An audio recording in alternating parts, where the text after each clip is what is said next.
Ali Momoni, bonjour.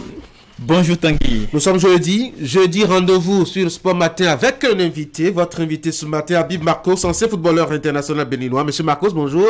Bonjour, monsieur le Bienvenue journaliste. sur Actu Matin. On va parler de l'amicale des anciens internationaux footballeurs du Bénin.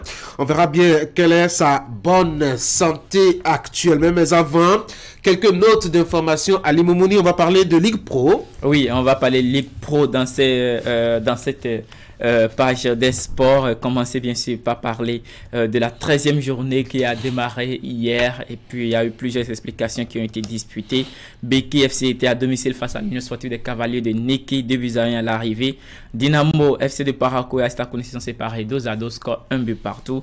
Banigansé s'impose au Buffle 2-1. Et puis au final, il y a le score nul vierge entre Damissa et Dynamique FC. Au niveau de la zone B, Dynamo FC d'Abomey s'est imposé face à Soleil FC 2-1. Rodio s'incline à domicile face à l'association sportive des Tonnerres de Boycon 2-1.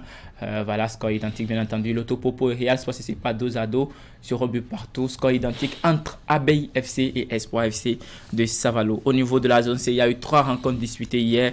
AS Cotonou était donc face à Coton FC, 1 but partout entre les deux formations. Aspac s'incline face au Requin de l'Atlantique 3-1. Et puis la victoire de l'équipe des forces armées béninoises Adjidja FC 2-1. C'était face à Aziza FC. Au niveau de la zone D, il y a eu donc les 4 rencontres disputées hier mercredi avant qu'Omnisport s'est imposé 1-0 face à la jeunesse sportive de Ouida. La jeunesse sportive de Pobet s'incline quant à elle face à Sobimap Sport 1-0 également. Il faut noter la victoire de la jeunesse athlétique de Keto 3-2, c'était face à Jeffa FC. Et puis le score nul vierge qui a sanctionné la rencontre entre les Dragons de Lomé et l'association sportive de la vallée de Lomé. Aujourd'hui, ce sera la suite avec la dernière rencontre qui aura lieu bien sûr dans la zone C. Ce sera entre l'association sportive de la police républicaine et l'équipe de Aïnovi. Tanguy, voilà pour ce qui concerne cette actualité concernant bien entendu la Ligue professionnelle du Bénin, la 13e journée qui est en cours et qui prendra fin ce soir. On va passer à notre invité. Ah oui, absolument. On passe donc à notre invité. Je rappelle, Habib Marcos, ancien footballeur du Bénin.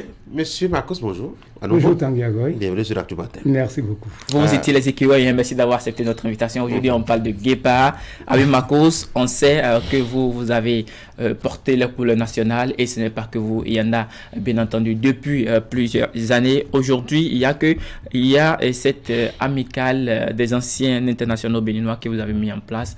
Dites-nous d'où est partie cette idée-là. Merci beaucoup, monsieur le journaliste. Amicale des anciens internationaux footballeurs, je pense que c'est une marque de solidarité, je dois le souligner d'abord.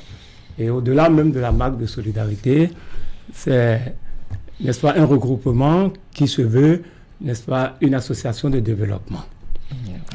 Et bien entendu, pour venir à votre question, l'idée est partie du fait que, après notre carrière footballistique et internationale, nous avons du mal à nous réunir. Eh bien, nous avons décidé, n'est-ce pas, de nous retrouver dans un regroupement afin, n'est-ce pas, de multiplier les rencontres entre nous et penser, n'est-ce pas, à comment poser des actions pour pouvoir impacter le football. Et en dehors de ça aussi, nous avons estimé quand même que ça serait judicieux très bien de renforcer davantage les liens d'amitié et de fraternité que nous avions déjà au moment où nous étions anciens internationaux footballeurs du Bénin. Et donc, après, je dirais, la carrière professionnelle, chacun, voilà, on se disperse un peu. Donc, vous avez pensé qu'il y a, voilà, cette opportunité de garder cette marque de solidarité. Alors, comment êtes-vous arrivé à la mise en place de l'association? Puisque vous étiez dispersé, comme je le disais tantôt, comment en êtes-vous arrivé? Est-ce que vous étiez toujours en contact avec tous les autres joueurs? Oui, il y avait le contact avec certains. Et le contact aussi entre certains. Et bien, du coup, nous avons estimé qu'il serait mieux de se retrouver au sein d'un forum. Et c'est par là que nous avons commencé, au sein d'un forum où nous pouvons échanger entre nous, y compris ceux qui sont de la diaspora, ceux qui sont à l'extérieur, ceux qui sont au pays, un peu partout dans le monde. Et donc, tous ceux-là sont venus. Vous pouvez nous rappeler quelques joueurs? On connaît certains, hein, voilà, entre autres Macho Mogo et d'autres joueurs. Qui sont ceux-là qui étaient présents lors de cette rencontre qui a permis de mettre en place l'association? Oui, au Macho Mogo, comme vous venez de le citer, Laurent Diafo, qui fait partie de la diaspora, Alain Tosset, ils sont assez nombreux. Ils sont assez nombreux à être présents. Et bien entendu, nous qui sommes au pays, en l'occurrence, Visi Touré, Evans Rogbonoutor, Sonkoulé Lucien, Adomou Marcel. Bon, on ne peut pas citer tout le monde. Tanguy, il y a quelques noms dont on ne se rappelle pratiquement, pratiquement pas. Hein. Il y en a quand même qui sont encore sur la scène et qu'on connaît, qu'on rencontre encore, hein, notamment dans les activités sportives et footballistiques de notre pays, Visi par exemple, qu'on côtoie pratiquement tous les jours, etc., etc. Mais il y en a quand même dont les noms, ma foi, voilà, sont presque oubliés. Voilà. Alors, et comment est-ce que vous avez senti la motivation de vos anciens coéquipiers qui étaient venus quand même à cette rencontre-là? La motivation de garder la flamme, en fait, de ce lien qui existait entre vous depuis longtemps. Oui, merci beaucoup, Ali Moumouni. Je voudrais d'abord vous rappeler que dans la consolidation, n'est-ce pas, des liens dont j'ai parlé tout à l'heure, nous avons déjà 3 retrouvailles à notre actif. D'accord. Vous voyez. Et lors des 2 premières retrouvailles, nous avons constaté que parmi nous, il y en a qui malheureusement n'ont pas su bien amorcer le virage professionnel après la carrière footballistique et qui vivent dans une situation de précarité. Alors cela nous a amené à penser quand même à des actions que nous pouvons poser pour essayer quand même d'aider ceux-là à sortir de cette situation. Donc cela fait partie de vos objectifs? Ça fait partie de nos objectifs et c'est aussi une motivation majeure qui nous a amené quand même à penser à mettre en place une association en bonne et due forme pour pouvoir mener à bien ces actions. Alors, si je comprends bien, il y a donc ce projet de faciliter la reconversion des anciens footballeurs vers une autre vie professionnelle. Alors, on note également parmi vos missions la promotion du football béninois. Déjà, quelle appréciation faites-vous du niveau en fait du sport roi dans notre pays? Merci beaucoup. Selon moi, le baromètre pour apprécier le niveau du football d'un pays, c'est les performances des équipes nationales, toutes catégories confondues. Je vous donne un petit exemple pour illustrer ce que j'ai dit. Lorsque vous prenez le Sénégal aujourd'hui, le Sénégal est 2e au classement CAF au niveau africain. Oui. Mais lorsque vous prenez le championnat sénégalais lui-même, il ne fait même pas partie des 10 meilleurs championnats d'Afrique. Pourtant, le Sénégal est 2e au niveau du classement des pays, vous voyez, au niveau de l'Afrique. C'est pour vous dire que les tout derniers résultats que le Sénégal a eu au niveau de ces différentes équipes nationales pèsent lourd dans la balance. Et quand on prend les résultats au niveau de notre football aujourd'hui, de nos équipes nationales, toutes catégories confondues, je pense que les résultats ne sont pas réluisants. Non, pas. Et dès lors que ce n'est pas réluisant, hein, on peut dire sans se tromper, à l'Imouni, que le niveau du football est assez moyen, et il est déjà trop juste pour être compétitif. Et d'ailleurs, je vais vous le dire, vous voyez, ce programme de société sportive, moi je pense qu'il va falloir mettre véritablement un accent là-dessus, mettre ça en application véritablement, surtout le volet qui concerne le football à la base. Oui, justement. C'est très important. Et ça va permettre, n'est-ce pas, à ces jeunes de faire la transition normale avant de se retrouver en équipe première. Et d'ici quelques années, je vous assure, nous aurons des équipes premières du championnat qui seront assez compétitives, hein, pour titiller n'importe quelle équipe sur le continent. On sait déjà, pour réussir tout projet, il faut déjà commencer par la base. Et d'ailleurs, je vous le dis, et nous, dans nos programmes, dans nos chantiers à moyen et à long terme, nous avons, n'est-ce pas, l'idée d'être en partenariat avec les centres de formation et même les clubs de première division du pays, afin de mettre notre expertise à leur disposition pour permettre à ce football de rayonner depuis la base. Je pense que cela fera donc partie de vos projets pour pouvoir contribuer à la promotion et au développement du football. Est-ce qu'il y a aussi d'autres actions que vous voulez mener dans ce cadre-là? Oui, naturellement. Et je pense que dans l'immédiat, nous avons une grande communication. Il y a la feuille de route, n'est-ce pas, que nous allons mettre en place.